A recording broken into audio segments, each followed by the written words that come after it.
Hi, my name is Friday. Welcome to my channel. To my subscribers, thank you as always. And to those of you that are not subscribed, subscribe and join the fun. For the first craft, you want one of these long skewers you find in the kitchen section, 11 by 14 canvas, and this Home Sweet Home sign.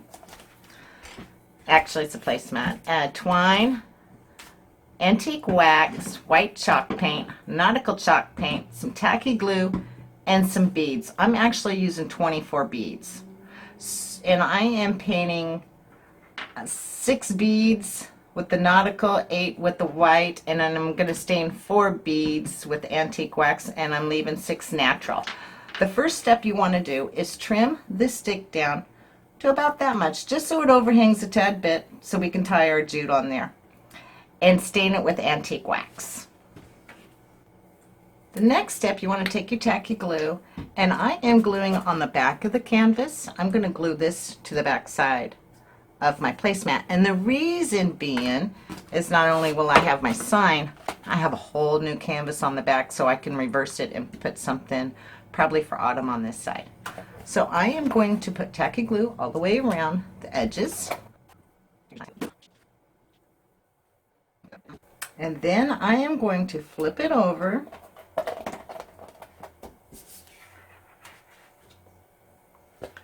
and center it on my placemat, and I'm going to line it up at the bottom.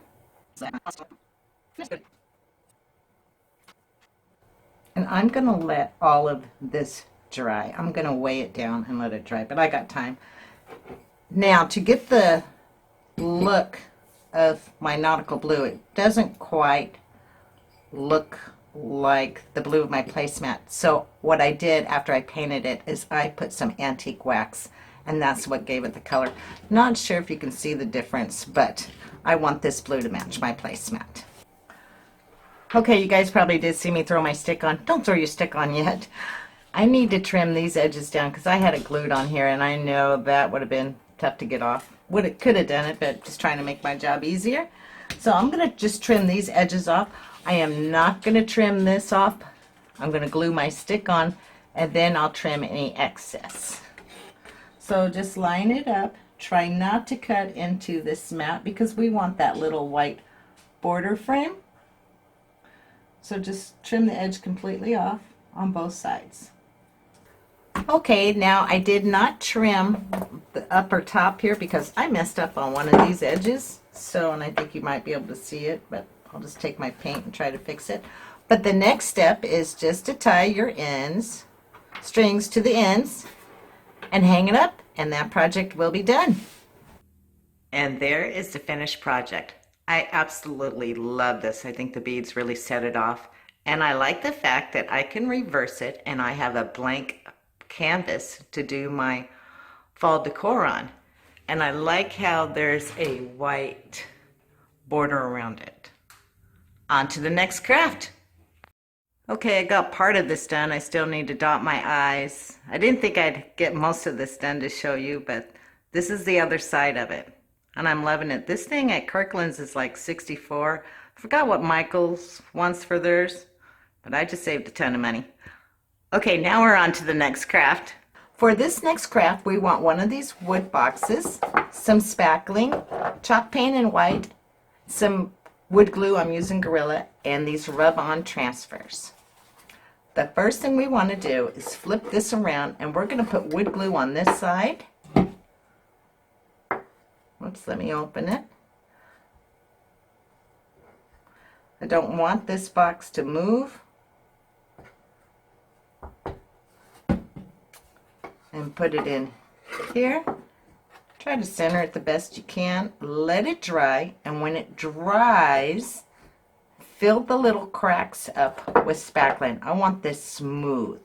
And then I am going to paint it with chalk paint. Okay, now my box is all painted.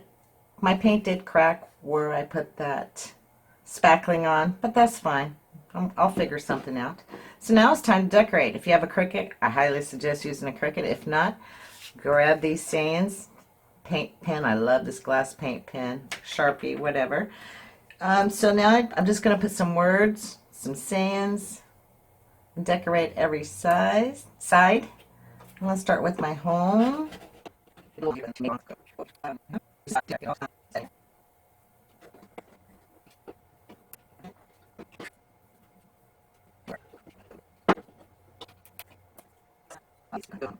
There's one side done. 5 more to go. And there is the finished project. I did not have to do the bottom because I am doing words. But cherish family, gather memories, embrace friends, and thankful on top. I just love how this came out. On to the next craft. For this next craft, you want this sink mat, 7-inch vase, some foliage, chalk paint, and mineral, and white. The first thing you're going to notice is this little, I guess, sink mat feet on the bottom, those little bumps. From here to here is exactly 7 inches. So I'm going to cut this part off and this part off, which will fit height-wise, but I'm not going to worry about going around the vase. I know I'll have to trim that, but I'm going to cut that and then I'm going to paint it all with mineral. After much consideration, I decided I did not like it covering the whole vase, so I cut it down just so I can see 3 squares. So my next step is I'm going to trim the excess off, and then I'm going to take my washi tape and I'm going to mark it, and so I can just paint this white, and then I'm going to hot glue it on, put my foliage in, and set it up. Okay, and there is the finished project. I really like how this came out. To all my subscribers, thank you as always, and to the non-subscribers, subscribe. Until then, everyone stay safe, love one another, and take good care of yourself. Bye.